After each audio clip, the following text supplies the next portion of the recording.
함께 찬양합니다.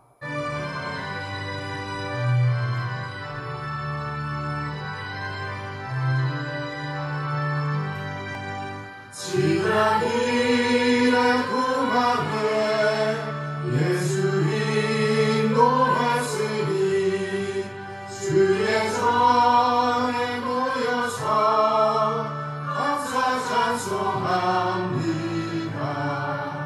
가장 복된 이 날은 하늘나 지켜로다. 가장 복된 이 날은 하늘나 지켜로다. 주의 분노 힘입어 은혜 주신 빌때에 화목하게 하시고 죄를 벗겨주소서. 세상 걱정 버리고 은혜 받게 하소서. 세상 걱정 버리고 은혜 받게 하소서. 하나님의 이름을 찬송하러 왔으니 모임 중에 계시고 영광 나타내소서. 기쁜 하늘 잔치에 참여하게 하소서. 기쁜 하늘 잔치에 참여하게 하소서. 주의 기름 모름을 모두 듣게 하시고 주의 은혜 베풀어 위로하여 주소서. 주님 오실 때까지 이 날 지키리로다. 주님 오실 때까지 이 날 지키리로다. 아멘.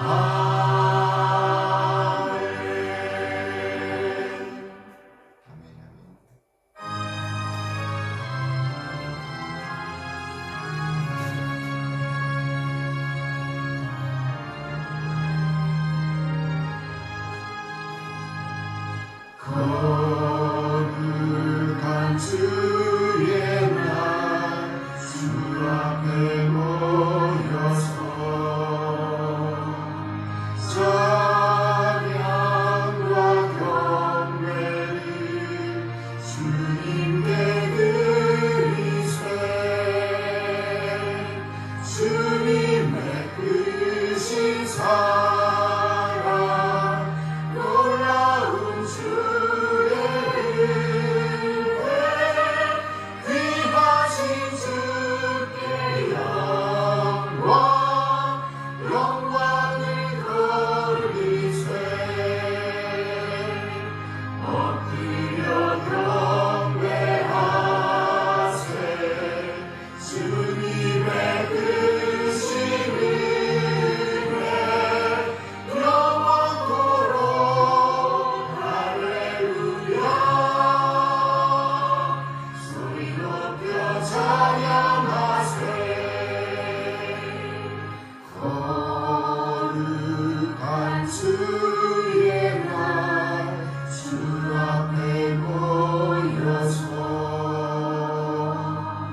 온 몸과 마음을 가죽게 드리세. 하나님 주의 복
주님 주신 거룩한 날 기쁨으로 주 앞에 와 기도하고 찬양하며 주께 경배 드립니다.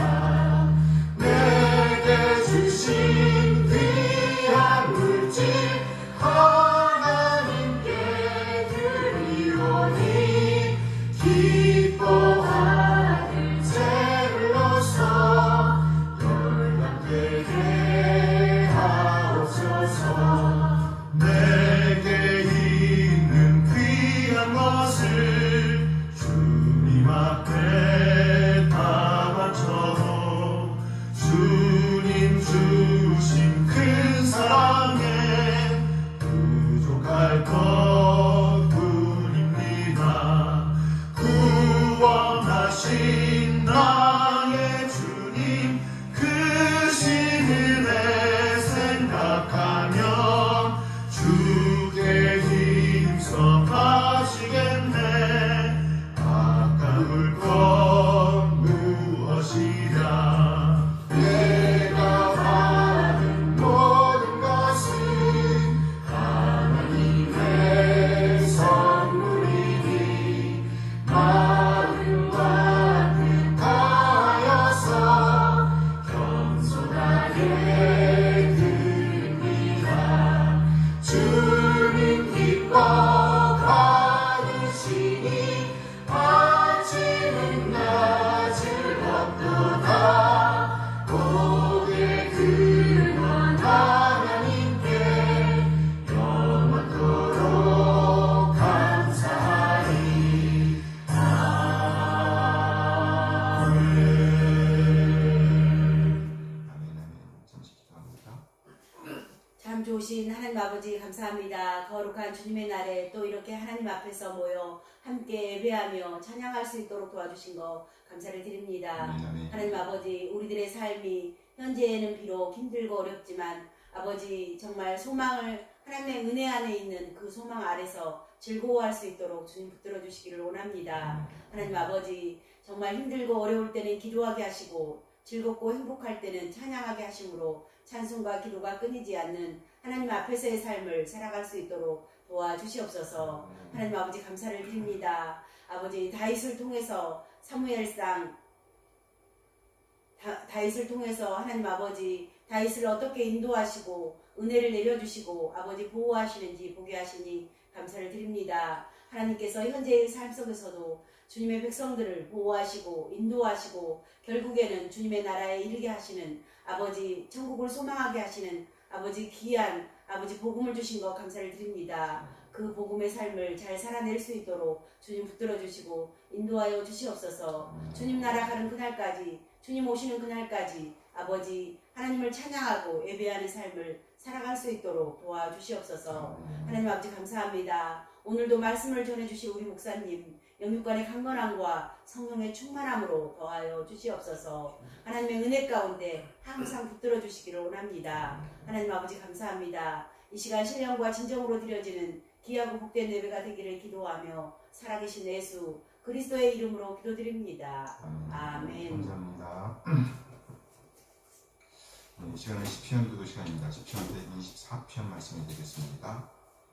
시편 124편 성전에 올라가는 노래죠. 다윗의 시로 나왔네요. 다윗의 성전에 올라가는 노래.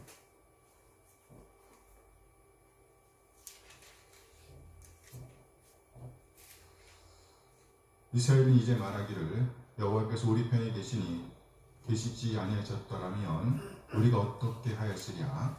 사람들이 우리를 치러 일어날 때에 여호와께서 우리 편에 계시지 아니하셨더라면 그때에 그들의 노여움이 우리에게 맹렬하여 우리를 산채로 삼켰을 것이며 그때 물이 우리를 휩쓸며 시내가 우리 영혼을 삼켰을 것이며 그때에 넘치는 물이 우리 영혼을 삼켰을 것이라 할 것이로다. 우리를 내주어 그들의 의에 씹히지 아니하게 하신 여호와를 찬양할지로다. 아멘. 우리의 영혼이 사냥꾼의 올무에서 벗어난 새같이 되었나니 올무가 끊어짐으로 우리가 벗어났도다. 우리의 도움은 천지를 지으신 여호와의 이름에 있도다. 아멘. 아멘. 천지를 지으신 여호와의 이름에 있도다. 아멘. 감사합니다. 오늘은 성경 속으로 사무엘상 8번째 시간이 되겠습니다. 주제는 하나님의 긍휼과 선물이고요. 오늘은 다윗을 보는데 하나님의 주권을 지향하는 다윗 이런 제목을 보도록 하겠습니다. 네, 지도가 보입니까? 여기는 지중해고요. 여기는 사해예요. 여기 예루살렘이 있죠. 네. 지금 이게 다윗이 도피하는 곳들을 보여주는 거예요. 네. 노브로 갔다가 가드로 갔다가 아둘람으로 갔다가 그일라, 엔게디, 갈멜, 가드, 시글라 이렇게 계속 갈 거예요. 네. 엔게디 가보셨다 그랬죠? 네, 가봤어요. 여기 사해 근방에 있는 거예요. 여기 아둘람 1, 2, 3 바로 쭉 일로 왔어요. 왜 왔을까요? 피해서 사울을. 다윗의 부모를 이쪽으로 옮겨드리려고 일단 모셨어요. 그러니까 여기로 왔다가 여기 아둘람으로 가니까 사람들이 막 모여들었어요. 그때 모인 사람이 몇 명이라고 했어요? 400명. 네, 그래요. 미리 봤나 보네. 성경을 봤어요. 400명 모였어요. 그때 엄마 아빠도 같이 왔거든요. 다 왔어요. 형제들. 네, 그래서 이렇게 부모님을 여기 모압장에다 모셨어요. 이렇게 둘 도망다녔죠. 네. 그림을 보니까 좀 이해가 되세요? 네. 훨씬 쉬워요. 연계디. 보겠습니다. 문제입니다. 사무엘상 21장 다윗이 사울을 피해죠. 을 잘못하네요. 다윗이 사울을 피해 노브로 가서 만난 제사장 이름은 아비멜렉, 아비아달, 아히멜렉, 아히도벨. 아비멜렉. 정답? 아비멜렉은 누구죠? 나의 아버지는 왕이다. 그게 예. 그러네. 누구죠? 그러면 3번이네. 아히. 기드온이야. 기드온. 기드온의 사사기. 아들. 기드온의 아들이죠. 아비아달, 아히멜렉, 아히도벨. 아히멜렉. 네. 아히멜렉의 아들이 아비아달. 네, 그렇죠. 아히멜렉이죠. 아히멜렉. 이 멜렉이라는 것이 왕이라는 말이에요. 그렇죠? 네. 원래 발음은 멜렉한데 왕이에요. 아히는 형제입니다. 그래서 왕의 형제. 저건 아비잖아. 우리 아버지는 왕이시다. 어쨌든 누구예요? 아히멜렉. 사무엘상 21장 보면 다윗이 사울을 피해 블레셋으로 도망가서 아기스를 만나는데요. 그는 어느 부족의 왕이었나요? 에그론, 아스돗, 가드, 가사. 블레셋에는 5부족이 있었죠? 네. 뭐를 시작합니까? 아가 이렇게 됐죠? 아가. 에는 에그론, 아는 아스돗, 가는 가드, 또 아는 아스글론, 그다음에 가사 이렇게 되죠. 5부족 중에서 여기 아기스는 어느 부족? 가드? 네, 그렇죠. 가드 사람이었습니다. 사무엘상 22장 다윗이 사울을 피해 아둘람 굴로 갔을 때 모여든 사람이 아닌 것은 환난당한 자, 빚진 자, 마음이 원통한 자, 쫓겨난 자. 정답을 딱 지정하기 힘들겠죠? 그 1번. 네, 환난당한 자는 맞고요. 빚진 자도 맞고 3번도 맞고 마음이 원통한 자도 맞고 4번인가? 네, 쫓겨난 자도 맞을 것 같아요. 근데 쫓겨난 자잖아요. 지금 다윗이. 물 게 없었어. 아무튼. 잘했죠? 쫓겨난 자입니다. 사무엘상 22장 다윗이 아둘람 굴에 있을 때 모인 사람의 수는 400명, 40명, 3,000명, 300명. 400명. 400명이죠? 400명이 모였습니다. 400명이 모였습니다. 사무엘상 22장 사울의 명을 받아 다윗을 도왔던 제사장과 85명을 죽인 사람은 도액, 기스, 아비엘, 스롤. 도액이죠. 네. 도액. 고발했어요. 고발. 사무엘상 23장 다윗이 피난 중에 블레셋으로부터 구원한 지역. 어디가 있어요? 블레셋으로부터 구원한 지역은 마음 항무지, 기브아, 그일라, 라마. 그일라. 아까 봤죠? 그일라입니다. 그일라가 블레셋하고 인접해 있었어요. 사무엘상 24장 다윗이 사울을 죽일 수 있었으나 거듭자랑만 되었는데 이때 다윗이 사울에게 한 말이 아닌 것은 내 손에 있는 왕의 옷자락을 부숴서 내 손에 악이나 죄가 없는 줄을 오늘 아실지니이다. 아실지니이다입니다. 이건 옷자예요. 이거 정답을 찍으면 안 돼요. 네. 그렇죠. 나는 왕에게 범죄한 일이 없나이다. 여호와께서 내 손으로 왕을 해하리로 하셨나이다. 정답? 4번. 그렇죠. 보기가 너무 쉽네. 네, 빈칸을 채우세요. 다윗이 노베 가서 제사장 누구? 아히멜렉. 네, 그렇죠. 아히멜렉에게 이르니 누가 떨었어요? 사울이 아히멜렉이 떨며. 그렇죠. 아히멜렉이 떨었죠. 아히멜렉이 떨었어요. 다윗을 영접하여 그에게 이르되 어찌하여 네가 홀로 있고 함께하는 자가 아무도 없느냐. 아히멜렉이 떨었단 말이죠. 아히멜렉입니다. 그러므로 다윗이 그곳을 떠나 무슨 굴로? 아둘람 굴로 도망하네. 그의 형제와 아버지의 온 집이 듣고 그리로 내려가서 그에게 이르렀고. 그렇죠? 아둘람이죠. 아둘람. 사울이 다윗과 그와 함께 있는 사람들이 나타났다함을 들으니라. 그때에 사울이 어디에 있어요? 사울. 아둘람 높은 곳이에요? 사울이 어디에 있어요? 자기네 고향이 어디야? 기부아 높은 곳에서 손에 단창을 들고 에셀나무 아래에 앉았고 모든 신하들은 그의 곁에 섰더니 22장 6절 22장 7절 사울이 곁에 선 신하들에게 이르되 너희 그 땅이 무슨 땅이라고 하세요? 누구네 땅? 기부아가 어느 지역이에요? 무슨 지파? 기부아가 베냐민 지파. 그렇죠. 너희 베냐민 사람들아 들으라. 이새의 아들이 너희에게 각기 밭과 포도원을 주니요 너희를 천부장 백부장을 삼겠느냐? 베냐민 사람들에게 하는 말이네요. 네. 지역 감정을 유발하는. 23장 8절 너희가 다 공모하여 나를 대적하며 내 아들이 이새의 아들과 맹약하였을 때 내게 뭐하는 자가 없어요? 충성하는 자가? 맹약하였을 때 뭐하였을 때? 고발하는 자가? 그렇죠. 내게 고발하는 자가 하나도 없고 나를 위하여 슬퍼하거나 내 아들이 내 신하를 선동하여 오늘이라도 매복하였다가 나를 치료하는 것을 내게 뭐하는 자? 알리는. 그렇죠. 알리는 자가 하나도 없도다 하니 이 고발하고 알리는 말이 똑같은 말이야. 네. 똑같은 단어예요. 네. 고발하는 자가 없다는 거죠. 알리는 자가 없다.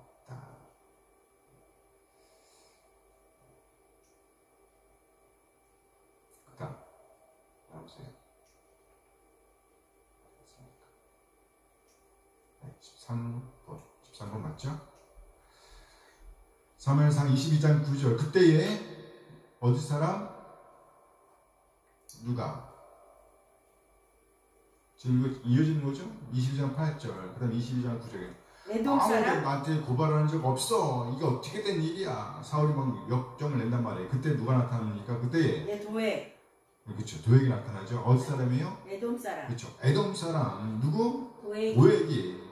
사울의 신하 중에 섰더니 대답하여 이르되 이새의 아들이 노베에 와서 아히두베의 아들 누구?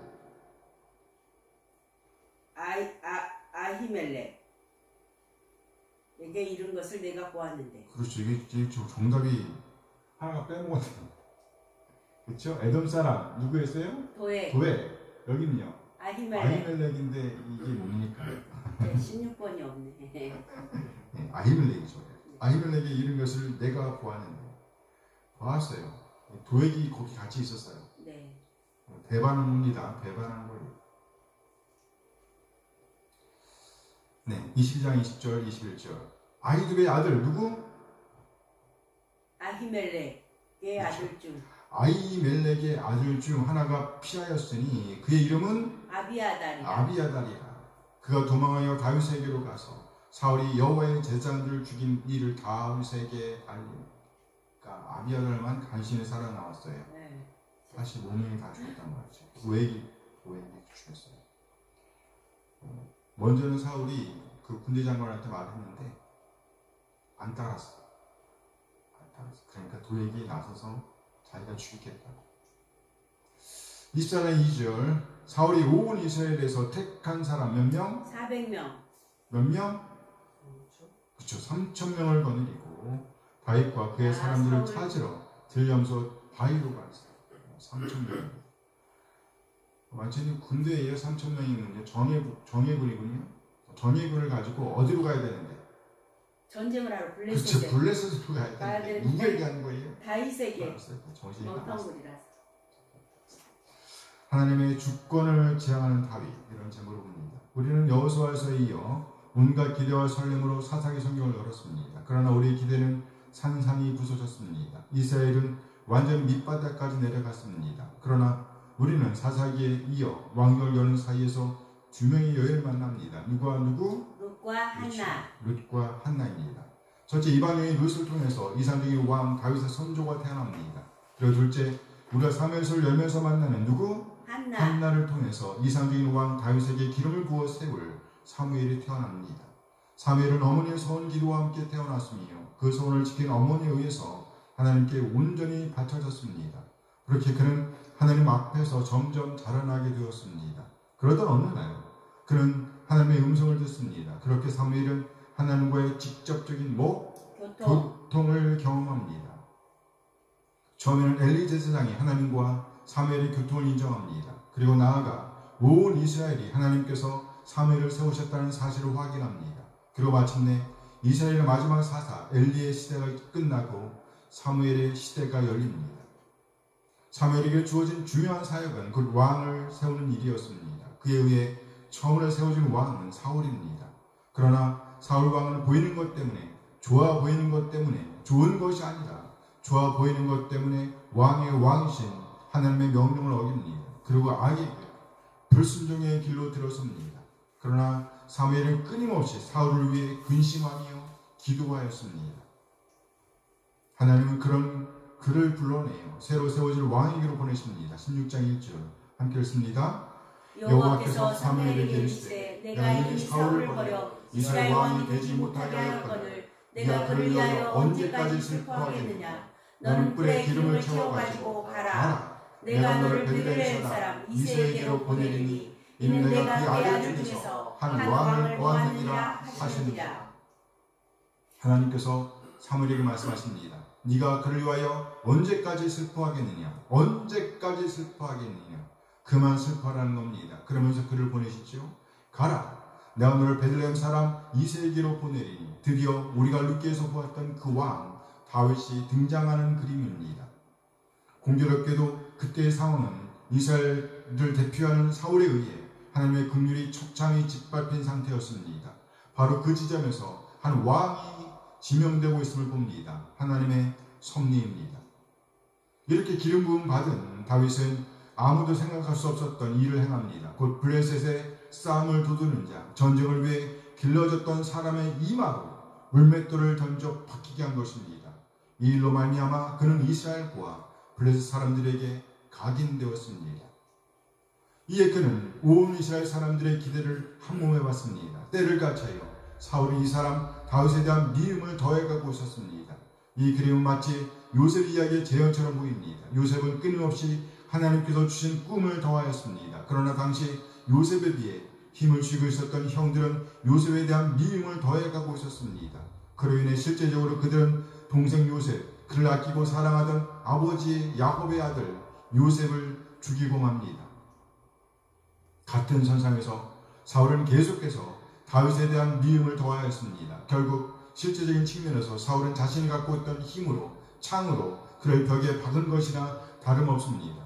그러나 다윗은 끊임없이 하나님의 기름 부음을 받은 자로서 하나님의 꿈을 더함으로 홀로 서기를 시작하고 있다고 볼 수 있습니다.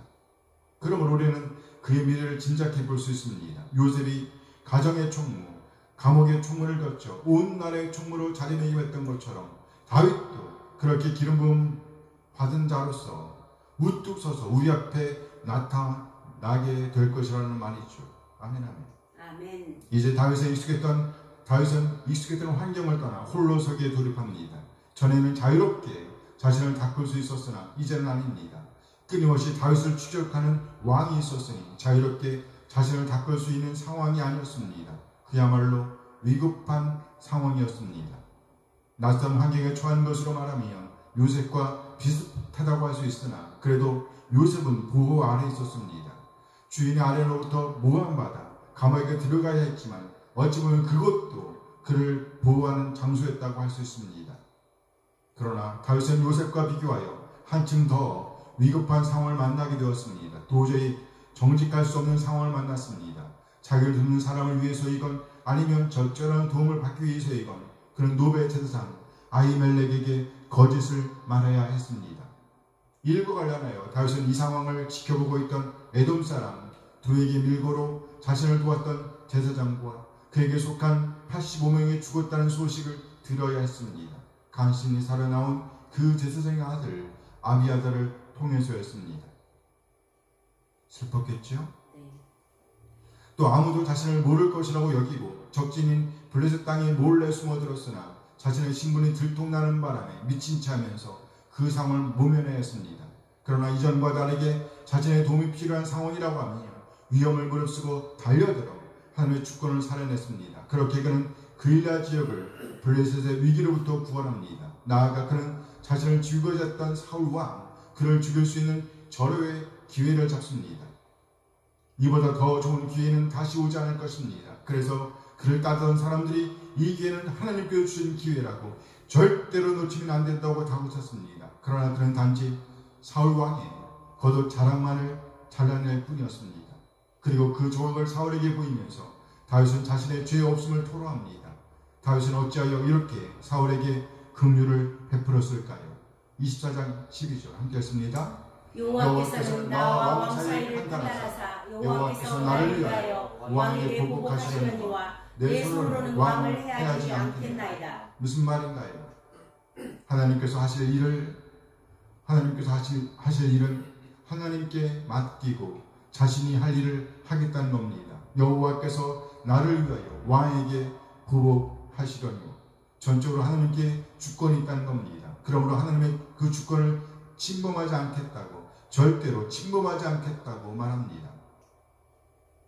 내 손으로는 왕을 해하지 않겠나이다. 절대로. 내가 할 일이 아니라는 거예요. 곧 하나님의 주권을 인정하는 다윗을 봅니다. 이 부분에서는 다시 요셉과 장면이 겹칩니다.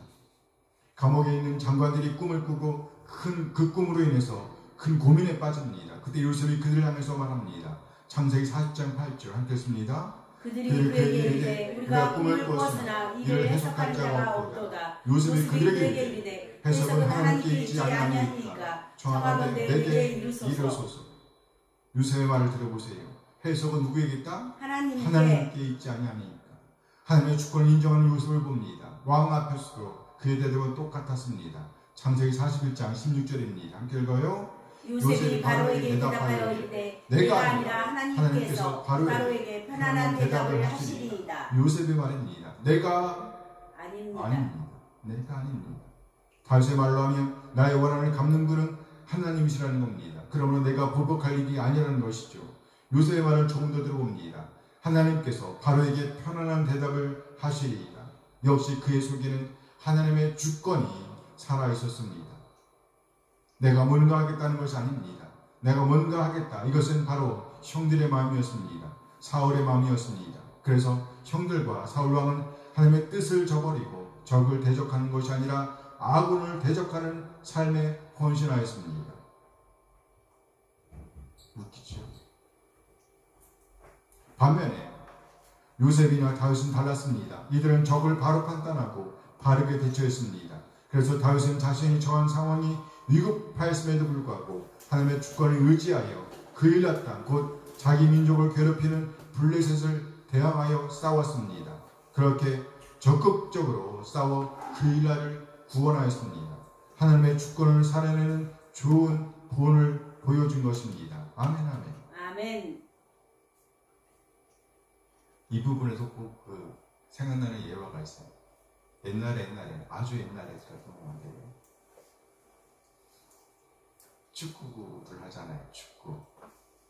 이쪽 팀이 있고 이쪽 팀이 있단 말이에요. 근데 이쪽 팀 한 녀석은 자기가 이쪽 팀이면서 그 상황 판단이 안 돼가지고 쭉 가다가 보니까 공을 딱 잡았다. 어찌어찌 하다가 공을 잡았어요. 저쪽에 보니까 사람이 너무 많은 거야. 이쪽을 보니까 한 사람만 있어. 한 사람이 있는데 골을 잡았던 거야. 그 사람이 지금 사월인 거예요. 적으로 판단하지 못하고 있는. 그러나 다윗은요, 하나님의 주권을 지향하고 있었단 말이죠. 하나님의 주권을 지향하는 것. 성경 본문 기회를 보겠습니다. 21장 1절에서 15절. 진실을 말할 수 없었던 다윗. 진실을 말할 수 없었던 다윗. 다윗 그는 좋은 일, 선한 일을 하고 쫓겨다니게 되었습니다. 얼마나 부주의한 일인지요. 위급한 상황에 쫓기다 보니 그는 진실만을 말할 수가 없었습니다. 노베 제사장 아히멜렉을 찾아갔을 때의 일입니다. 다윗을 보고 제사장 아히멜렉이 깜짝 놀랐습니다. 심지어 그는 떨고 있었다고 표현하고 있습니다. 21장 1절 함께 읽어요. 다윗이 노베에 가서 제사장 아히멜렉에게 이르니 아히멜렉이 떨며 다윗을 영접하여 그에게 이르되 어찌하여 내가 홀로 있고 함께 있는 자가 아무도 없느냐 하니. 다윗을 보자마자 노베 제사장 아히멜렉은 떨었다고 표현하고 있습니다. 아히멜렉이 떨며 두려움에 떨었다는 거예요. 두려움에 떨었다. 떨어졌다.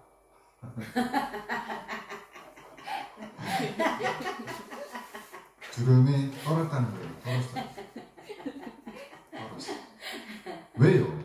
아니 다윗이 적군의 장군도 아닌데 왜 떨었을까요? 왜 떨었을까? 성경에는 정확한 설명이 나와 있지 않습니다. 그러나 우리는 충분히 짐작해 볼 수 있습니다. 다윗의 모습이 정상적이지 않았기 때문이겠죠. 쫓기고 있었으니 그 모습이 어땠겠어요? 심하게 말하면 그 몰골이 어땠겠어요? 그리고 혼자서 불쑥 나타났으니 그것도 정상적이지 않습니다. 그래서 다윗은 사울 왕의 명을 받아 급하게 움직이고 있다고 말합니다. 거짓말이죠. 거짓말이죠?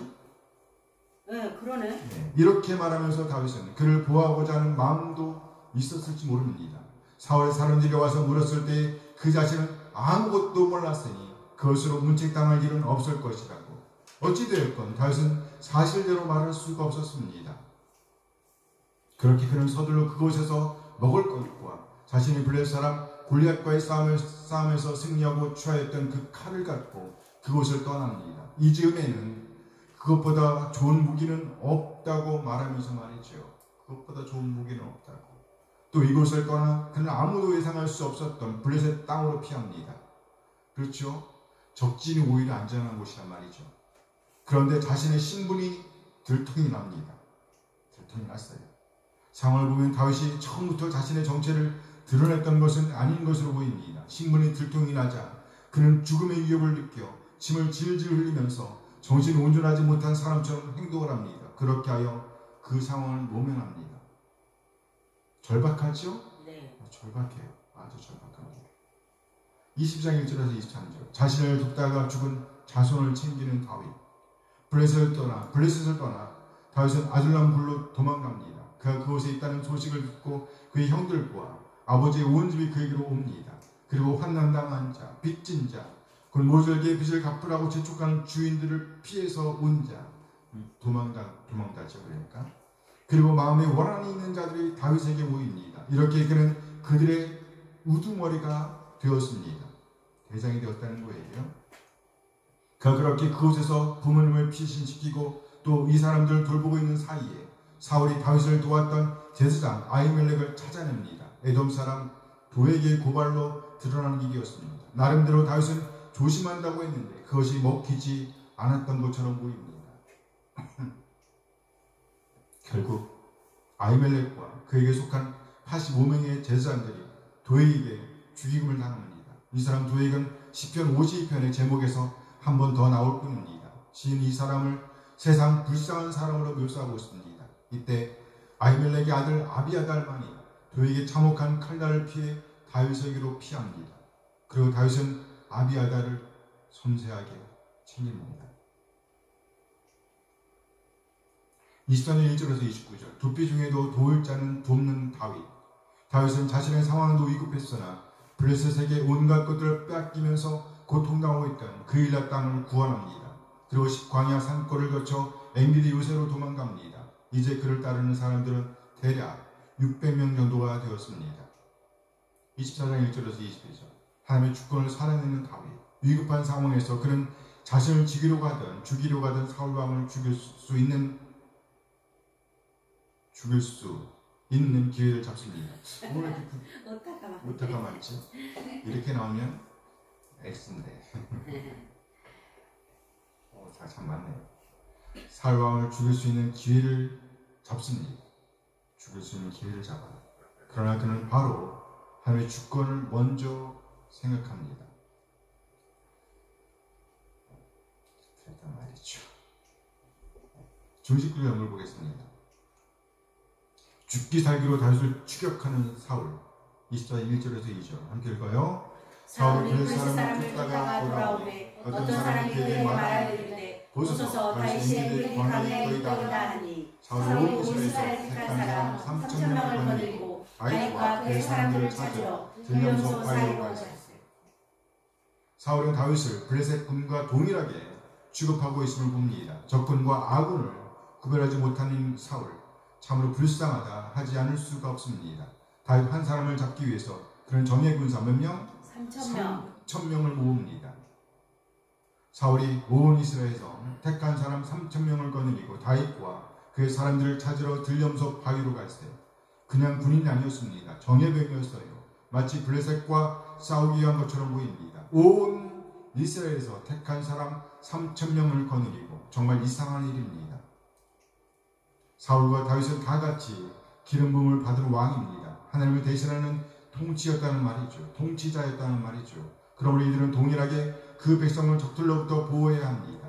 그리고 그 백성들이 안전하게 하나님의 백성으로서의 오늘을 살아낼 수 있도록 돕는 역할을 했어야 했습니다. 그런데 한 사람 사울은 쫓고 또 한 사람 다윗은 쫓기고 있으니 그 나라가 어떻게 되겠어요? 참으로 안타까운 일이 아닐 수 없습니다. 절호의 길을 차버리는 다윗. 24절 3절에서 7절 함께 읽어요.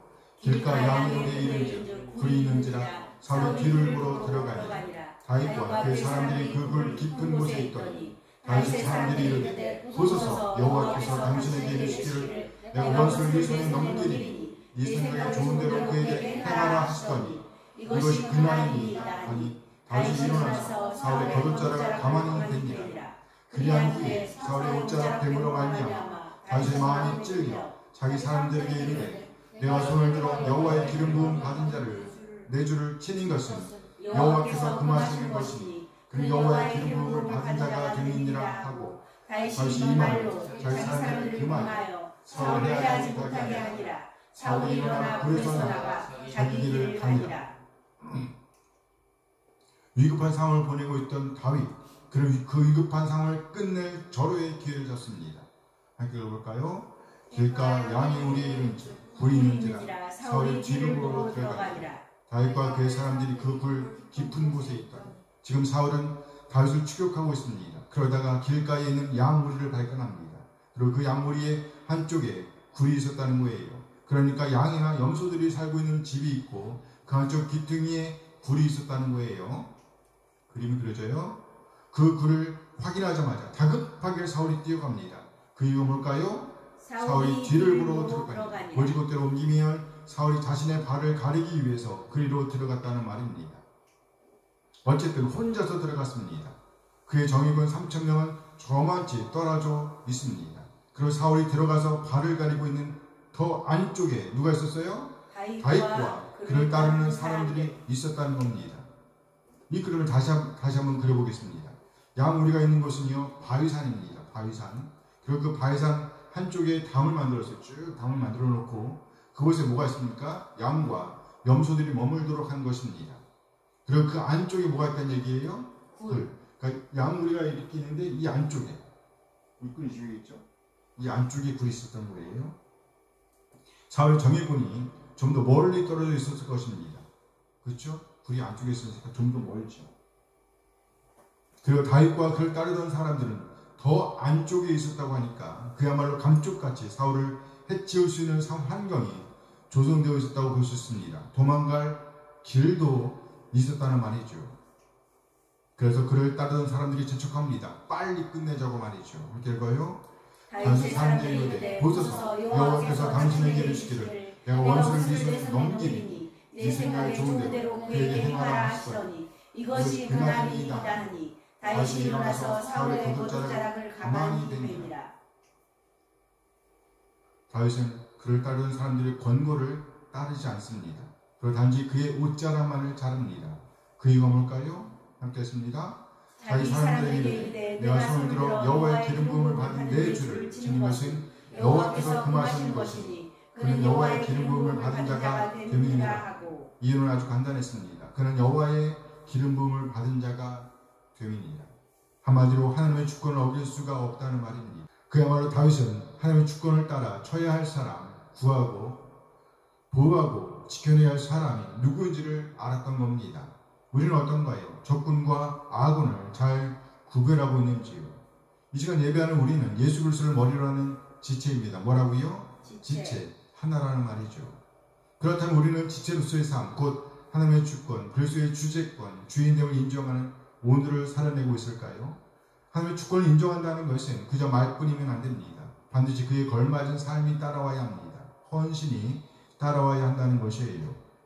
요즘 드라마나 영화, 또 각가지 정보 프로그램들이 우리의 시선과 우리의 생각을 완전히 빼앗아가고 있습니다. 정말 잘 만들어졌습니다. 잠시도 눈을 뗄 수 없게 만듭니다. 그러면 성경은 어떨까요? 어렵습니다. 무슨 말인지 모릅니다. 그래서 읽지 않습니다. 그저 좋은 말이지 이 정도입니다. 그래서 누군가가 뽑아주는 성경 구절을 보면서 명언이네, 좋은 말씀이네, 이 정도의 생각을 초월하지 못합니다. 그러니 절대로 하나님의 말씀, 하나님의 뜻이 우리를 주장할 수가 있어요? 없어요? 없습니다. 우리를 움직이게 할 수 있어요? 없어요? 할 수 없습니다. 우리를 움직이게 하지 못합니다. 그러나 다윗에게는 달랐습니다. 요셉에게는 달랐습니다. 우리 앞서간 선진들에게는 달랐습니다. 그들에게는 하나님의 말씀이 다였습니다. 전부였습니다. 그 한 말씀을 살아내기 위해서 목숨을 걸었습니다. 재산을 다 내놓았습니다. 따지지 않았습니다. 그런 선진들의 헌신으로 인해서 우리는 성경 말씀을 자유롭게 읽을 수 있게 되었습니다. 아주 흔하게 되었다고 해서 그 가치까지 낮아진 것은 아닙니다. 우리 모두 다윗의 삶을 보면서 하나님의 주권을 살아내기로 다짐하는 이 시간이 되었으면 좋겠습니다. 우리 앞서간 믿음의 선진들이 남겨주신 하나님의 말씀, 성경의 가치를 알아가게 되길 소원합니다. 한 말씀 한 말씀 차근차근 읽어가면서 그 말씀을 듣고 연구하고 묵상함으로 우리의 생각과 마음과 뜻이 점점 더 하나님과 닮아가게 되길 소원합니다. 아멘, 아멘. 아멘. 네, 함께 했습니다. 그래서 하나님의 말씀이 우리를 움직이게 되길 소원합니다. 마치 상당한 위기의 순간일지라도 하나님의 뜻을 따라 그 백성을 구원하기 위해 몸을 던졌던 다윗과 그 동료들처럼 또 우리에게 귀한 신앙의 유산을 남겨주신 우리 믿음의 선인들처럼 그렇게 우리도 아름다운 믿음의 유산을 남기게 되길 소원합니다. 아멘, 아멘. 꼭 그렇게 되어지길 소원합니다. 아멘. 하나님의 주권을 살아내는 사람 다윗. 특성입니다. 찬송 50장 여기 있는 모든 것이 찬송합니다.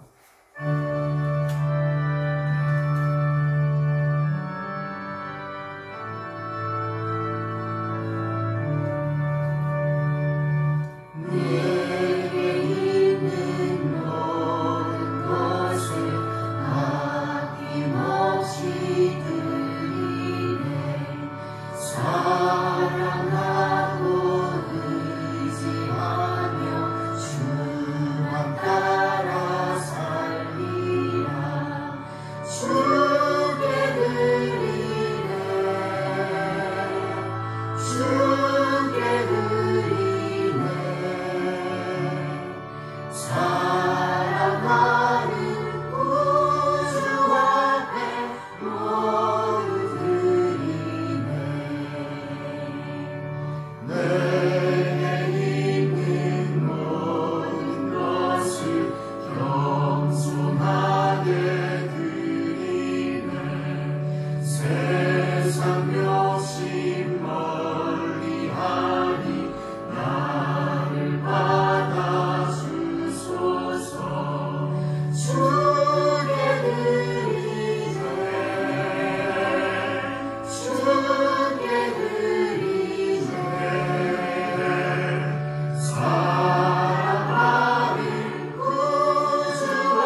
하나님의 선하신 인도하심에 감사드립니다. 우리 한 사람 한 사람을 구원하시기 위해서 독생을 보내신 우리 하나님의 그 놀라운 사랑을 찬양합니다. 그리고 아버지 하나님의 뜻에 따라 진 우리 한 사람 한 사람을 죄와 사망에서 구원하시기 위해서 낮아지시되 완전히 낮아진 우리 주님, 그나마신 진리의 말씀으로 우리를 낳아주신 우리 주 예수 그리스도의 다음없는 은혜에 감사드립니다.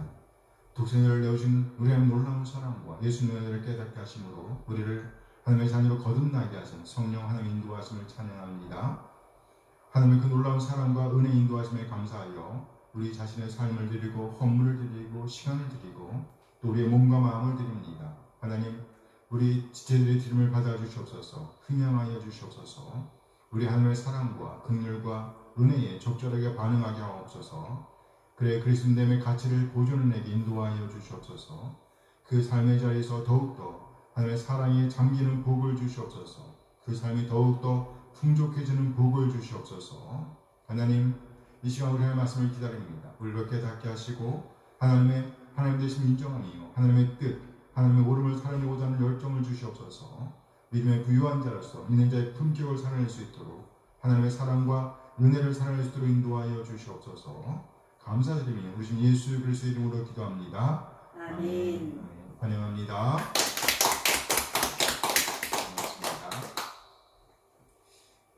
이 시간은 신앙 고백 시간입니다.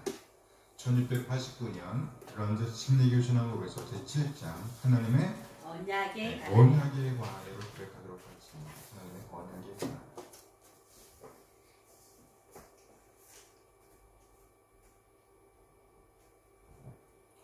하나님과 피조물 사이의 간격은 너무나 크다. 이성을 가진 피조물들은 하나님의 창조주로 순종할 책임이 있다. 그러나 하나님 편에서의 자발적인 낮추심 이외에 인간의 순종에 대한 보상으로서는 생명을 얻을 수는 없다. 그 자발적인 낮추심이 하나님이 기쁘게 취하신 언약이라는 방법이다. 더욱이 사람은 타락하여 스스로 율법의 저주 아래 빠져버렸기 때문에 하나님은 은혜 언약을 맺으시기를 기뻐하셨다. 하나님은 은혜 언약을 통하여서 죄인들에게 예수 그리스도로 말미암는 생명과 구원을 값없이 제공하셨다. 그들이 구원받기 위해서는 예수 그리스도에 대한 믿음이 요구되었고 영생을 얻기로 작정된 모든 자에게는 자발적으로 믿을 수 있도록 성령을 주시겠다고 약속하셨다. 이 언약은 복음 안에 게시되어 있다. 먼저는 아담에게 게시되었는데 여자의 후손으로 말미암아 구원이 주어지리라는 언약이다. 후에는 신약에서 은혜 언약이 더 진전되고 완성된 모습으로 나타났다. 이것은 택함을 받은 자들을 구속하기 위하여 성부와 성자 사이에 체결된 영원한 언약의 근거를 두고 있다. 그리고 타락한 아담의 후손 중 지금까지 구원을 받아 생명과 축복된 영생을 소유한 사람들은 모두 이 언약의 은혜에 의한 것이다. 왜냐하면 사람은 이제 타락 이전의 아담처럼 무죄 상태에서 맺어진 조건을 해서 하나님의 인정을 받는 것은 전적으로 불가능하기 때문이다. 아멘. 하나님의 언약, 은혜 언약, 구속 언약. 오늘 메시지 본문은요, 아모스 1장 1절 2절 말씀입니다. 유다 왕 우시아의 시대, 곧 이스라엘 왕 요아스의 아들 여로보암의 시대, 지중전 2년에 드가 목자 중 아모스가 이스라엘에 대하여 이상으로 받은 말씀이라. 그가 이르되 여호와께서 시온에서부터 부르짖으시며 예루살렘에서부터 소리를 내시리니 목자의 초장이 마르고 갈멜산 꼭대기가 마르리로다. 갈멜산 꼭대기가 마르리로다. 오늘 본문 말씀 아모스 1장 1절에서 2절 말씀을 중심으로 제목이 뭡니까? 하나님의 말씀을 은총의 시점으로 받아야 합니다. 은총의 시점.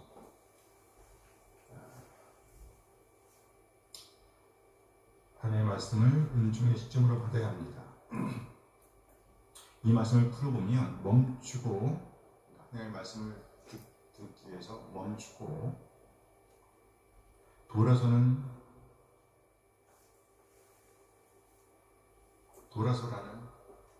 멈추고 돌아서라는 하나님의 호소, 하나님의 부르짖음.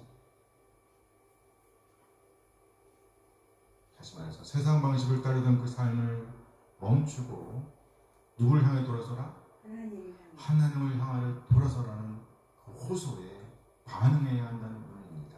하나님의 호소에 반응. 언젠가 하늘에서 이상하고도 분주한 움직임이 일어나고 있었습니다. 천상의 궁정 안에서 천사들이 분주하게 움직이고 있었던 겁니다. 천상의 어전 앞으로 하나님의 모든 천사들과 영들이 모여들었습니다. 천상의 궁정회의를 시작하려는 순간이었습니다. 매우 중차대한, 매우 중대한 문제를 다루려는 듯이 보였습니다. 이제 막 어전회의가 시작되었습니다. 한 천사가 천상의 왕이신 하나님의 보좌 앞쪽으로 나와 보고합니다. 북이스라엘의 죄악이 극에 달하여 도저히 견디기 힘든 상태에 도달했습니다. 무슨 조치를 내리셔야겠습니다. 그의 요구가 채 끝나기도 전에 또 다른 천사가 앞으로 나오더니 그의 말을 거들었습니다. 네, 그렇습니다. 과부들의 탄원들이 속속들이 접수되고 있습니다. 그들의 원한이 하늘까지 사무쳤습니다. 그뿐 아니라 고아들의 울부짖음이 부자들의 풍악소리와 뒤섞여 무슨 소리들인지 구별이 안 될 정도입니다. 울음소리 같기도 하고 웃음소리 같기도 합니다. 아무래도 저 아래 북이스라엘 땅에는 문제가 심각한 것 같습니다. 하여 그들을 그대로 내버려두면 안 되겠습니다. 이제는 곱비 풀린 망아지처럼 이리 뛰고 저리 뛰입니다. 특별히 권력층들과 재벌들 그리고 고위 종교 지주자들이 야합하여 백성들을 착취하고 있습니다. 죽음의 채찍으로 다스려 주시기 바랍니다. 그의 말이 끝나기가 무섭게 또 다른 천사가 말을 했습니다. 하나님의 이름을 걸고 치부하는 자들이 너무 많습니다. 한쪽에서는 배가 터지도록 호의호식하며 살고 있습니다. 그런데 또 다른 한편에서는 눈물로 밤을 지새우는 연약한 자들이 너무 많이 있습니다. 더욱이 하나님을 섬기겠다고 차려놓은 여러 곳의 성소들은 거짓과 조작, 위선과 우상숭배로 아수라장이 되어 버린 지 오래입니다. 성소가 아니라 도둑들의 소굴이 되어버린 지 오래입니다. 이에 침묵하시던 하나님께서 드디어 입을 여셨습니다. 나도 이미 잘 알고 있는 바이다. 그렇다면 그들을 어떻게 했으면 좋겠는가? 좋은 의견들이 있으면 말들을 해보라. 물론 모든 천사들이 동일한 사실을 고백하고 있었습니다. 무서운 형벌을 북이스라엘에게 내리자는 것이었습니다. 그러나 그 방법에 있어서는 여러 의견들이 나왔습니다. 많은 논의 끝에 다음과 같은 결론이 내려졌습니다. 1년의 심판과 재앙들을 준비하여 북이스라엘 위에 쏟아 부어 주시기 바랍니다. 쏟아 부어 주시기 바랍니다. 그러나 그럼에도 불구하고 그들이 자신들의 행실을 고치지 않고 하나님께로 돌아오기를 거절한다면 그 고난, 그 재앙에도 불구하고 하나님께 돌아오기를 거절하면 마지막으로 그들을 지면에서 쓸어버려서 다시 이 땅에 존재하지 못하도록 하자고 모든 천사들이 의견을 모았습니다. 이러한 단호한 심판, 형벌을 내리자는 의견이 하나님에 의해 최종적으로 결정이 되었습니다. 이렇게 북이스라엘의 운명은 천상에서 결정되었습니다. 지상의 사람들 가운데 이 사실을 아는 사람은 아무도 그 누구도 없었습니다. 천상에서 북이스라엘을 향해 쏟아 부으려는 진노의 자는 그 땅에 전대미문의 무시무시한 지진을 보내는 것이었습니다. 그야말로 이제까지 들어본 적도 없고 본 적도 없는 지진을 보내자는 말입니다. 그리고 지진이 일어날 시기가 정해졌습니다. 남쪽 유다에는 우시아가 왕으로 다스리고 있었습니다. 그리고 북쪽 이스라엘은 여로보암 2세가 통치하고 있었습니다. 그리고 그들이 통치하고 있던 때의 어느 한날을 그날로 정했습니다. 오늘 본문에 의하면 아모스는 그 지진이 발생하기 2년 전부터 목 놓아 외쳤습니다. 오늘 보면 아모스 1장 1절 말씀입니다. 함께 읽어요. 유다 우시아의 시대 곧 이스라엘 왕 요아스의 아들 여로보암의 시대 지진전 2년 저가 목자 중 아모스가 이스라엘에 대하여 이상으로 받은 말씀입니다. 때는 유다 왕 우시아의 시대 이스라엘 왕 요아스의 아들 여로보암의 시대입니다. 북이스라엘의 역사를 열었던 왕의 이름은 뭐였어요? 여로보암이었어요. 그래서 우리는 이 사람을 가리켜서 여로보암 2세라고 합니다. 이스라엘의 제13대 왕입니다. 13번째 왕이었습니다. 남유다의 왕 우시아의 시대는요, 주전 783년에서 742년까지 옵니다. 만 41년 동안 통치하였습니다.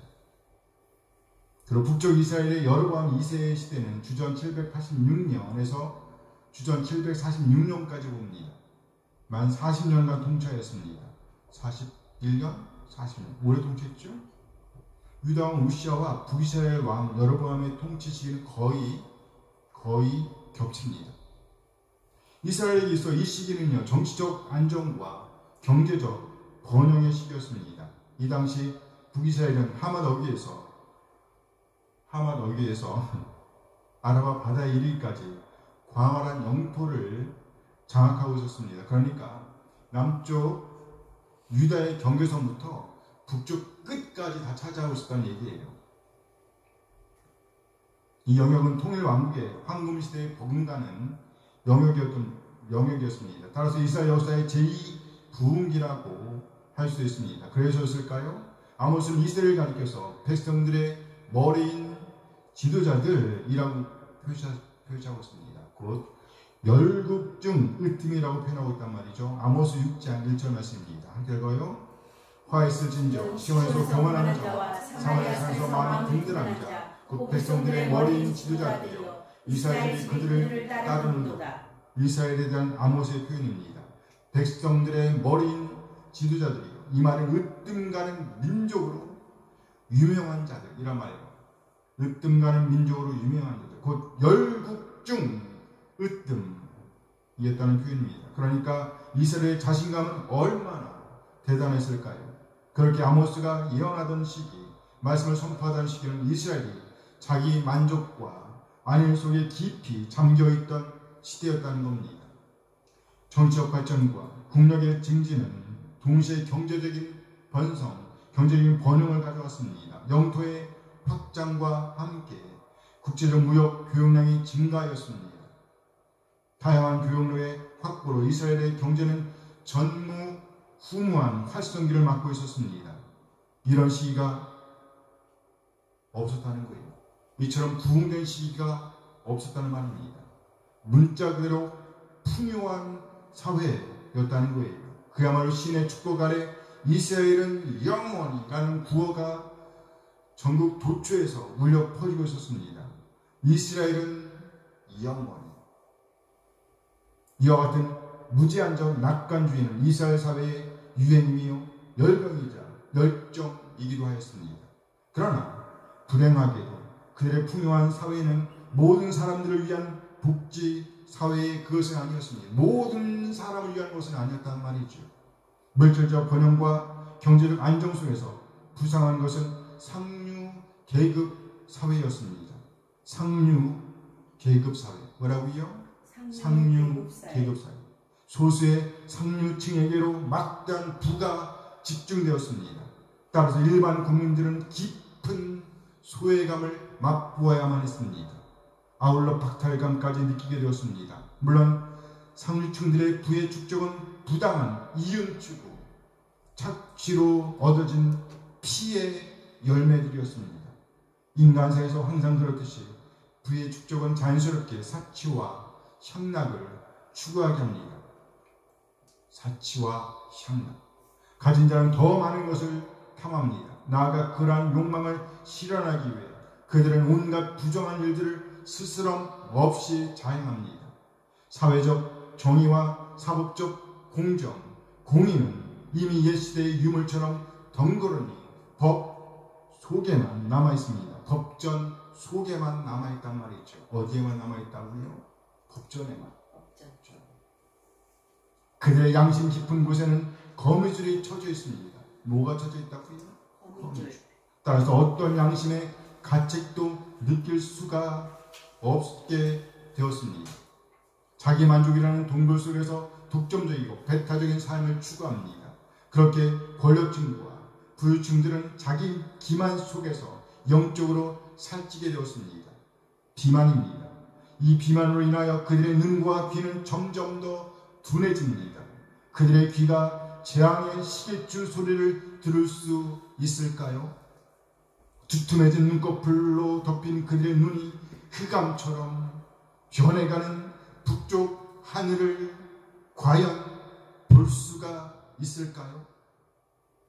종교적 열광주의와 예전적 열심주의는 이 시대의 또 다른 특징이었습니다. 종교적인 제사의식과 관료주의적 종교단체, 사치스럽고 방만한 절기 예식이 충만하였습니다. 종교 지도층의 사람들과 부유한 상류층 통치자들과의 연합은 온 나라를 부패로 몰아넣었습니다. 그야말로 영적 타락의 극치로 몰아갔다는 말이죠. 정략적 차원에서 세워진 북왕국 이스라엘 안에 있는 여러 성소들은 이들의 종교적 경건성을 과시하는 전시장이 되었습니다. 전시장. 물론 그 저변에는 그들의 무지와 독선이 자리하고 있었습니다. 바로 이러한 상황 아래에 놓여있던 북이스라엘을 향하여 하나님은 아모스를 선지자로 부르신 것입니다. 이렇게 하여 아모스는 그의 메시지를 들고 이스라엘 앞에 섭니다. 곧 지진이 발생하기 2년 전의 일입니다. 지진이 발생하기 2년 전. 이때 아모스가 이스라엘에 대한 환상을 보았다는 거예요. 무슨 말인가요? 아모스가 전하는 이 말은 자신에게서 비롯된 말이 아니라는 거예요. 이제 아모스는 지진이 일어나기 2년 전에 환상으로 받은 이 메시지를 이스라엘로 가서 전하게 됩니다. 이상으로 받은 말씀이다. 이상으로 받은 말씀이다. 이상으로 받은 이 단어는 한 단어입니다. 한 단어. 이상으로 받았다.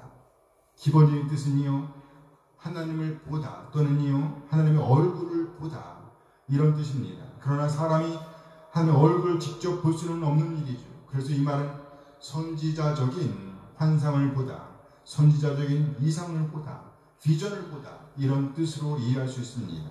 그래서 우리는 아모스가 천상의 어전회의의 광경을 보았던 것으로 이해할 수도 있습니다. 그 자리에 참석해서 하나님의 중대한 칙령을 친히 전달받았을 가능성도 있다는 것이에요. 그러니까 분명하고 선명한 메시지라는 겁니다. 누구로부터 비롯된? 하나님으로부터 비롯된. 하나님께서는 이 중차대한 메시지를 아모스에게 맡긴 것입니다. 일단 이 메시지의 1차 청중은 북이스라엘입니다. 북이스라엘. 북이스라엘에게 주어질 메시지라는 것이에요. 어디에게? 북이스라엘. 그런데 아모스는 북이스라엘 사람이 아니라 남쪽 유다 사람입니다. 어디 사람이요? 남쪽 유다. 이때는요, 북이스라엘이 있고 남쪽 유다가 있단 말이에요. 근데 북이스라엘의 메시지를 전하는데 남쪽 유다 사람을 선택해서 이 사람을 통해서 북쪽 이스라엘의 메시지를 전하고 있다는 겁니다. 그렇다면 왜 하나님께서는요, 북이스라엘에게 메시지를 주기 위해서 남쪽 유다 사람을 선택하셨을까요? 북이스라엘에 사람이 없어서였을까? 있다면 북이스라엘 사람을 선택하는 것이 맞지 않았을까? 아마도 이 메시지의 궁극적으로 누구를 향하고 있다고 볼 수도 있어요? 남유다. 그렇죠. 궁극적으로는 드러난 종착지는 물론 북이스라엘입니다. 그러나 상당 부분 남유다와 관련되어 있다고 이해할 수 있습니다. 경계를 받으라는 말이죠. 같은 선상에서 이 메시지를 갖고 있는 우리도 이 메시지는 나와 상관없어 이렇게 생각할 일이 아님을 의미한다고 볼 수 있습니다. 읽고 듣고 바르게 이해하여 하나님께로 향하라는 메시지입니다. 누구에게 주는? 우리에게 주는. 나에게 주는. 그렇죠. 나에게 주는. 틀림없이 아모스는요, 자기 고향 유다에서도 똑같이 이 메시지를 남겼을 것이라고 봅니다. 그러니까 오늘 우리에게까지 전해진 것이 아니겠어요? 아멘. 어쨌든 하나님은 북이스라엘에게 메시지를 주시기 위해서 남쪽 유다 사람을 선택하셨습니다. 더욱더 놀라운 것은요, 그의 직업입니다. 메시지를 선포하고 있는 아모스의 직업은 목자였습니다. 양 치는 사람이었어요. 염소를 치던 사람이었단 말이죠. 드고와 목자 중 아모스가, 드고와 목자 중 아모스가, 목사라는 말이 아닙니다. 목자예요, 목자. 아모스는 드고아 지역에 있는 목자들 중 한 사람이었다는 거예요. 직업적 선지자가 아니었다는 말이죠. 드고아, 이 지역은 아주 작은 고을이라고 할 수 있습니다. 베들레헴으로부터 남쪽으로 10km 정도 떨어져 있으니까 일단 호수공원을 넓게 돌 때 2바퀴 정도 도는 거리예요. 그러니까 베들레헴에서 드고아까지. 그 지역에서 아모스는요, 목자로 일을 하고 있었습니다. 뭐로? 목자. 그런데 학자들의 연구에 의하면 이 지역은 전통적으로 지혜자들의 마을, 이랬다 그래요. 지혜자들의 마을. 어쨌든 아모스는요, 중산층 출신의 학문과 재물을 겸비한, 그래요, 학문과 재물을 겸비한 사람이었단 말이에요. 따라서 아모스는요, 자신의 메시지를 구성할 때에 충분한 자료들과 지식, 그리고 탁월한 문장력과 수사력 등을 활용할 수가 있었다고 보는 것입니다. 단순한 목자가 아니었다는 거예요. 실제로도 그런 단순한 목자는 아니었다고 봅니다. 그는 양떼들을 대량으로 목충하는 목장을 소유하고 있습니다. 목장 소유주였어요. 그리고 또 뽕나무를 대량으로 재배하고 있었습니다. 그야말로 그는 목축업을 하는 사업가였다고 보는 겁니다. 그러니까 탁월한 목축업을 하면서 탁월한 문장력을 구사할 수 있었다는 거예요. 똑똑하죠? 네. 특히 아모스는요, 최초의 문서 예언자라고 불립니다. 최초의 문서 예언자. 글쓰는 예언자, 곧 하나님의 말씀을 받았으며 받은 그 말씀을 글로 전하는 최초의 예언자였다는 거예요. 이때부터 글쓰는 선지자가 시작되었다는 말입니다. 아모스는 세속적인 직업을 갖고 남부럽지 않게 살던 사람이었습니다. 그러니까 굳이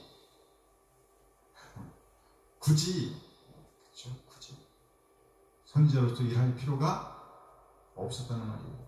그렇게 아모스는요, 세속적인 직업을 갖고 남부럽지 않게 살던 사람이었단 말이에요. 그런데 어느 날 하나님께서 그에게 찾아오십니다. 언제예요? 유다양 우시아의 시대, 곧 어느 이스라엘. 어느 날 찾아왔다.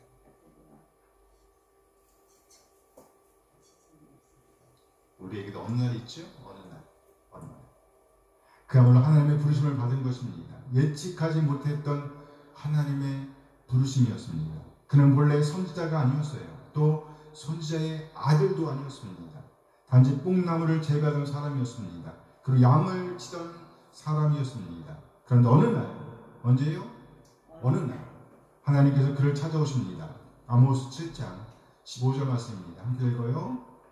양떼를 따를 때 여호와께서 나를 데려다가 여호와께서 내게 이르시기를 가서 내 백성 이스라엘에게 예언하라 하셨나니. 어느 날 하나님께서 그에게 오셔서 명령하십니다. 가서 내 백성 이스라엘에게 예언하라. 아모스는 자신이 직업적 선지자가 아니었다는 것을 아주 강하게 말합니다. 무슨 말이에요? 자신은 선지자로 길러진 사람이 아니었다는 말이에요.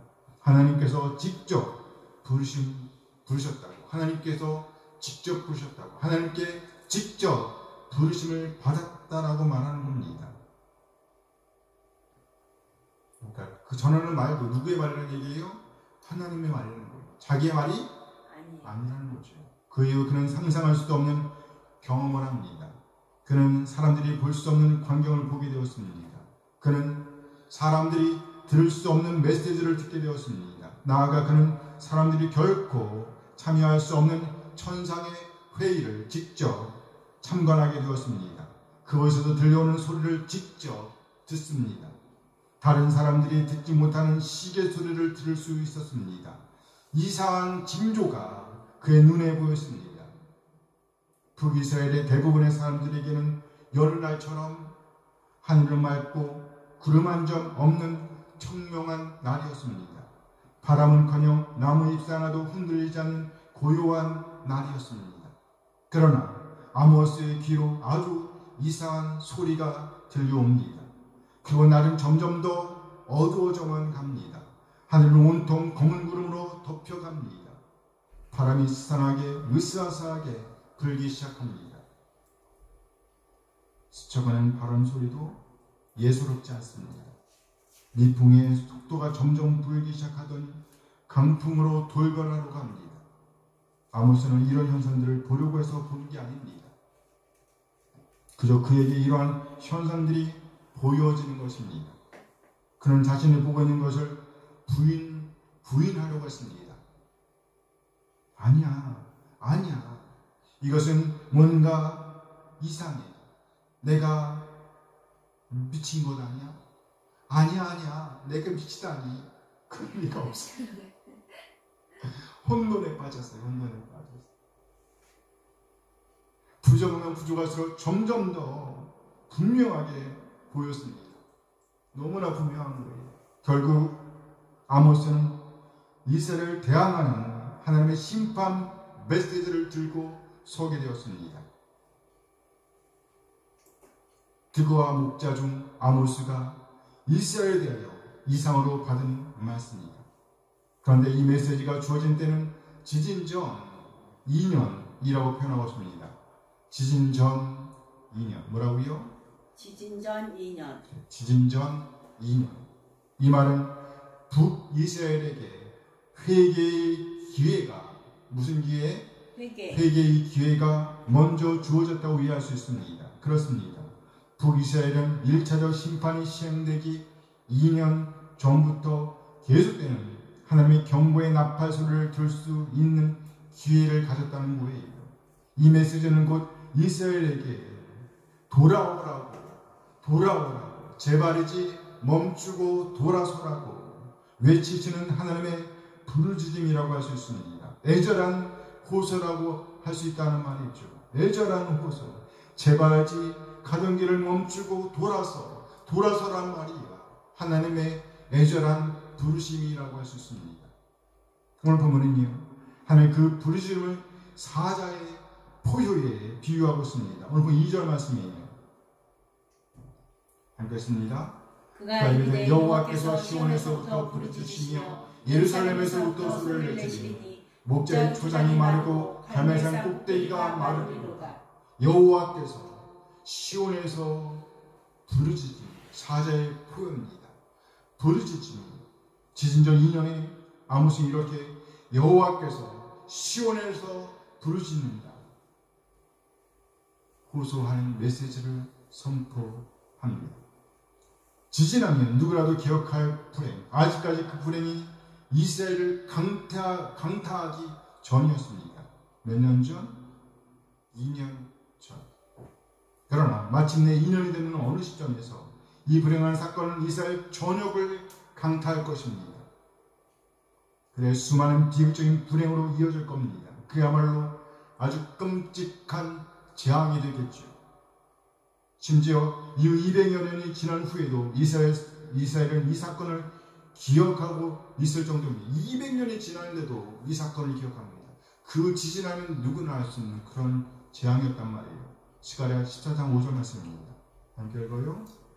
그 산 골짜기는 아셀까지 이르시라. 왜 그 산 골짜기로 도망하되 유다와 우시아 때 지진을 피하여 도망하는 것 같이 하리라.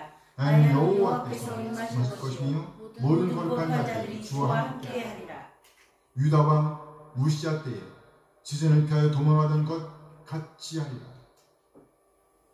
스가랴서는요, 이후 200년 정도가 지난 때라고 합니다. 그런데 이때까지도 유다 왕 우시아 때에 있었던 이 지진을 언급하면서 경고하고 있으니까 도대체 얼마나 끔찍한 일이었겠어요. 우리나라 200년 전에 무슨 일이 있었죠? 지진. 끔찍한 지진. 그렇게 국가적 재앙으로 생생하게 기억되고 있는 대지진 사건이 지난 후에 북이스라엘 백성들은요, 아모스의 설교, 아모스의 메시지를 어떻게 이해하고 받아들였을까요?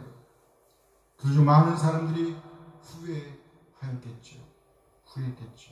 심지어 한숨을 푹푹 쉬면서 자연재해를 신의 저주로 이해하였을 것입니다. 바로 몇 해 전 남쪽 유다 출신의 아모스가 이스라엘 성읍으로 와서 그들의 성읍 베들의 거리에서 외쳤던, 그리고 그들의 시장터에서 포효했던, 마치 사자가 으르렁 부르짖듯이 그렇게 포효했던 바로 그 재앙 선언의 실현으로 이해했을 것임에 틀림없습니다. 비록 늦었지만 말이죠. 그러나 안타까운 것은요, 이 대지진은 심판의 끝이 아니라, 뭐라고요? 심판의 끝이 아니라 시작을 알리는 신호였다는 겁니다. 실제적인 아픔은 그때부터 시작해서 쭉 이어질 것이라는 것이 그들에게는 아픔이었다는 말이죠. 우리는 매주 하나님의 말씀을 읽고 듣습니다. 물론 어떤 사람들은 매일매일 하나님의 말씀을 읽고 듣고 또 묵상하면서 마음에 새기고 그 말씀에 따라 하루하루를 헌신하는 오늘을 살아내려고 애쓰기도 합니다. 그 말씀을 들으면서 어떤 사람은요, 아무 생각 없이 가던 길로 돌이키고, 아무 생각 없이 가던 그 길에서 뭐하고? 돌이키고 하나님의 뜻, 하나님의 말씀에 자신을 헌신하기로 하며 돌아서서 힘들지만 끝이 잘 보이지 않지만 손해보는 것 같지만 묵묵히 인내하면서 말씀의 안내를 받으면서 오늘을 살아냅니다. 지금은 끝을 볼 수가 없죠. 그러나 우리는 분명히 압니다. 우리 인생에도 종착점이 있다는 것을 말이죠. 그런데 성경은 분명하게 우리에게 말씀하십니다. 그 후에는 반드시 심판이 있을 것이라고. 무슨 말인가요? 끝이 아니다라는 겁니다. 그때부터 시작이라는 것이에요. 우리가 참으로 이 사실을, 이 말씀을 믿는다면 눈앞에 있는 이익만을 쫓아서 오늘을 살아낼 수는 없겠지요. 하나님의 말씀, 하나님의 뜻을 떠난 오늘, 하나님의 이름을 더럽히는 오늘에 헌신할 수는 없겠지요. 같은 선상에서 이스라엘에게 지진은 끝이 아니라 시작이었다는 겁니다. 아모스는요, 마치 사자처럼 포효하시는 하나님의 메시지를 선포하였습니다. 그리고 이후 30년이 지난 어느 해 북이스라엘은 이 세상에서 종족을 감추게 됩니다. 30년이 지난 어느 해 이스라엘은 세상에서 종족을 감춥니다. 망했다는 말이죠.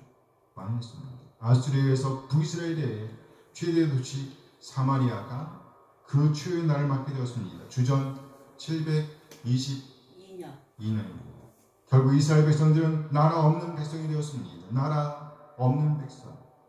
근거를 잃어버린 것입니다. 그래서 흩어진 민족으로서 북이스라엘 사람들은, 그 후손들은 정처 없이 방황하는, 떠도는 인생, 유리하는 인생이 될 수밖에 없었습니다. 그야말로 아모스가 여호와께 포효하신다고 외쳤던 그 부르짖음을 외면한 값을 치르게 된 것입니다.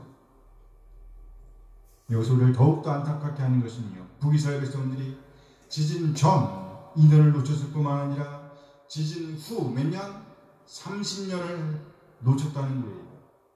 처음 기회를 놓친 것도 안타까운 일이지만 두 번째 기회마저 놓쳐버린 것은요, 더욱더 안타까운 일이 아닐 수가 없습니다.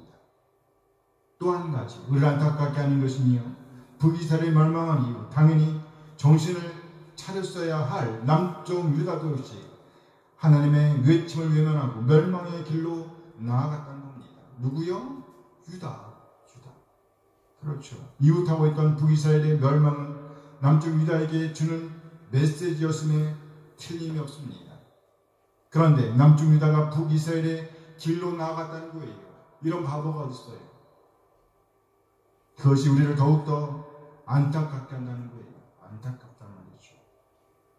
오늘 우리가 아모스의 이 메시지를 읽고 있다는 것은요, 지진을 경험했던 그 세대가 들었던 메시지가 글로나 지진 후 세대들에게 들렸다는 것을 의미할 수 있습니다. 그리고 아모스가 남쪽 유다 사람으로서 북이스라엘에서 이 메시지를 선포했으니까 후에는 남쪽 유다 사람들도 듣게 되었을 것임에 틀림이 없습니다.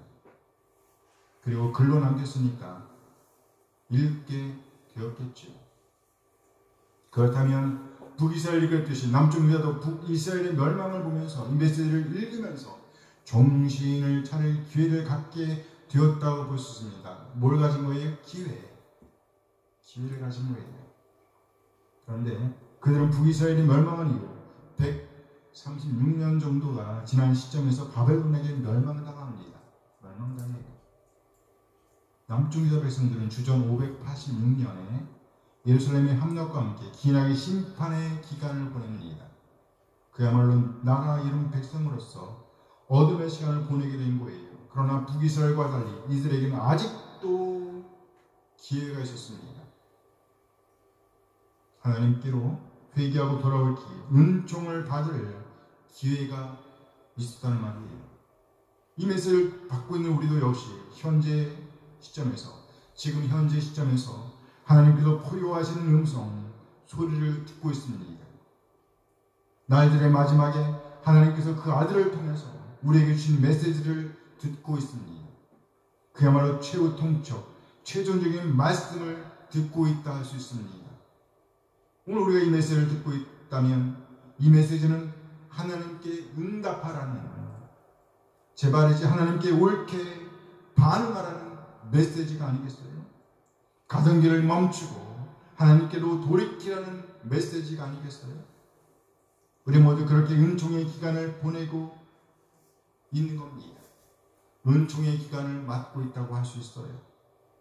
그야말로 은총의 시점으로 잡아야 한다는 것이죠. 하나님의 말씀을 받는 이 시점이 무슨 시점? 은총의 시점. 은총의 시점. 지진 전 2년. 하나님께서 얼마나 많이 참아주셨는지 생각해 보세요. 얼마나 많이 기다리셨는지 생각해 보세요. 그런데도 여전히 세상 것들을 추구하고 있는 우리를 보세요. 멀리 생각할 필요도 없습니다. 지난 일주일, 7일 동안 뭘 하고 사셨나? 돌아보세요. 하루 24시간 중 잠자는 시간 빼고, 일하는 시간 빼고, 그 남은 시간 중에서 대부분의 시간을 어떻게 보내셨나요? 지난 한 달 수입 중 세금 빼고, 방세, 전기세, 전화세 빼고, 물세 빼고, 그리고 이것저것 다 빼고, 이렇게 할 때 어디에 우선순위를 두고 지출하셨는지 돌아보세요. 그것이 정말 하나님께서 기뻐하시는 지출이었을까요? 어떤 메소리는요, 모두 지진 전 2년 은총의 기간을 살고 있다고 할 수 있습니다. 이 은총의 기간은 반드시 우리에게 하나님의 은총을 받는 시점이 되길 바랍니다. 아멘. 지금 우리는 은총의 기간을 은혜로 받았으며 하나님의 메시지, 하나님의 말씀을 받고 있습니다. 우리는 이 말씀을 받아 우리 안에 간직하고 그 말씀을 은총으로 삼아 하나님께로 돌아가는 기회, 하나님과의 관계를 회복하는 기회, 은총의 시점으로 삼아야 합니다.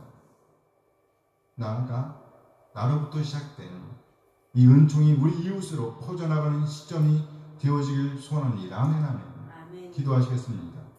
장축을 받은 말씀을 생각하시면서 하나님의 말씀을 은총의 기회로 선용하기로 다짐하는 이 시간이 되어지길 소원합니다. 잠시 기도하십니다.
주길, 하나님께로 돌아오길 고대하시는 하나님의 마음을 읽을 수 있도록 인도하여 주신 것 감사드립니다. 아멘. 우리 한 사람 한 사람 우리에게 주어진 은총의 시간들을 선용하게 하옵소서. 하나님의 부르짖는 호소에 옳게 반응하게 하여 주시옵소서. 또 하나님의 말씀, 하나님의 뜻을 따라 오늘을 살릴 수 있도록 진심으로 우리의 마음이 하나님의 마음과 같아지도록 인도하여 주시옵소서. 귀한 말씀 주시면 감사드립니다. 우리 예수 그리스도의 이름으로 기도합니다. 아멘. 이제 다 찬양하면서 예배 말씀드리겠습니다.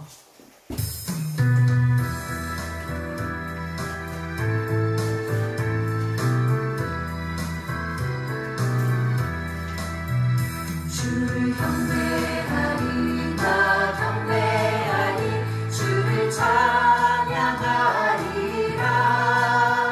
주를 경배하리 나 경배하리 주를 찬양하리라 영화로운 주 이름을 모두 찬양드리옵니다 정성 다하여 주 찬양하니 주여 기뻐 받아주소서 주를 경배하리 나 경배하리 주를 찬양하리라 주를 경배하리 나 경배하리 주를 찬양하리라 영화로운 주 이름을 모두 찬양드리옵니다 정성 다하여 주 찬양하니 주여 기뻐 받아주소서 영화로운 주 이름을 모두 찬양드리옵니다 정성 다하여 주 찬양하니 주여 기뻐 받아주소서 이제는 우리 주 예수 그리스도의 은혜와 하나님의 극적인 사랑하심과 성령 하나님의 교통하심이 이제 오늘 받은 말씀대로 하나님의 부르짖는 부르짐에 옳게 반응하여 은총의 시점으로 삼기로도 하지만 모든 지체들에게 늘 함께 하시길 축원하옵나이다. 아멘.